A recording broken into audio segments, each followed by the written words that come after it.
sure by now you all already know what the Paris catacombs are, but just in case you don't, the catacombs are a massive series of underground tunnels, rooms, and passages that were established in the 1700s to accommodate the mass amount of bodies which needed moved due to public safety. Since then, they became infamous due to the hundreds of thousands of bones that are visible and due to a few movies which were filmed on the location. Roughly 6 to 7 million bodies were laid to rest inside this mass cemetery between 1785 and 1860. But did you know that there is an even larger series of catacombs?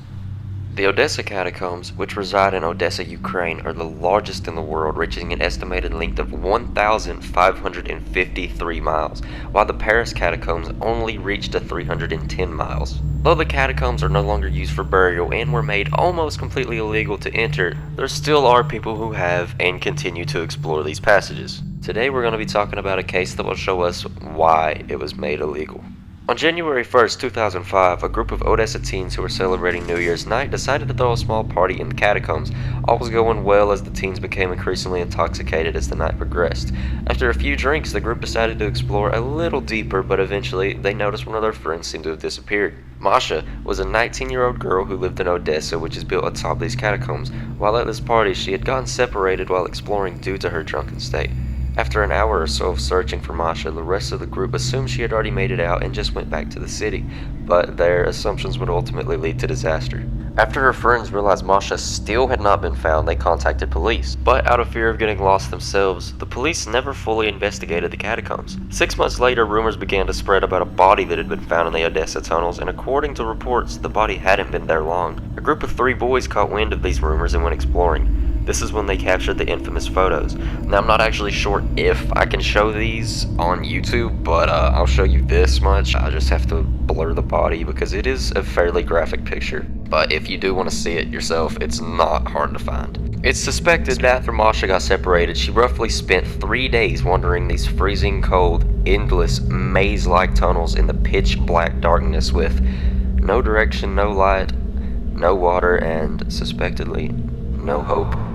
While the boys did find the body and reported to police, they were still hesitant to remove it. It wasn't until a journalist wrote about poor policemanship that the authorities did finally go retrieve the body. But this is where it gets weird, because Masha may not even exist. So, who did the body belong to?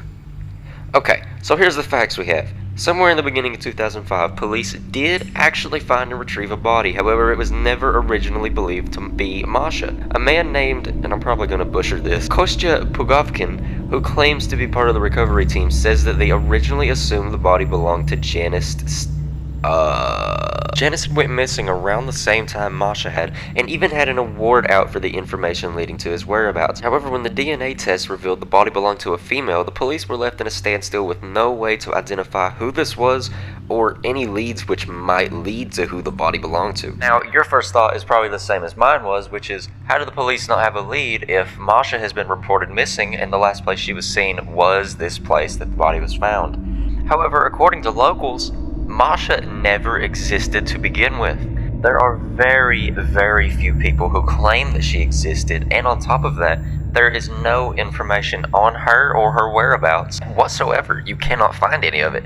So, we really were left in the dark here on whether or not she was even a real person, or if it was just some hoax made up by these boys. But there was a body found. So who the hell did it belong to?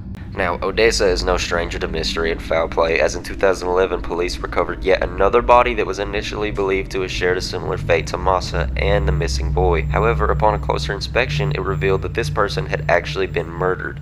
Then, 4 years later in 2015, a man was sentenced to 13 years in prison after he and a female friend got into an argument, to which he pulled out an axe and proceeded to murder her right in front of all of their friends. So now we're left with 2 questions.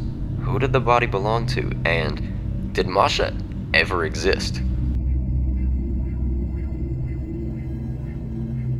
Thank you guys so much for watching. I hope at least somebody enjoyed this. This is my first time doing anything of this nature, so I'm sure it wasn't exactly as good as it could have been, and I may have got a couple things wrong, but hopefully at least one person enjoyed this. And yeah, if you have any feedback on this content, just let me know. Have a good day.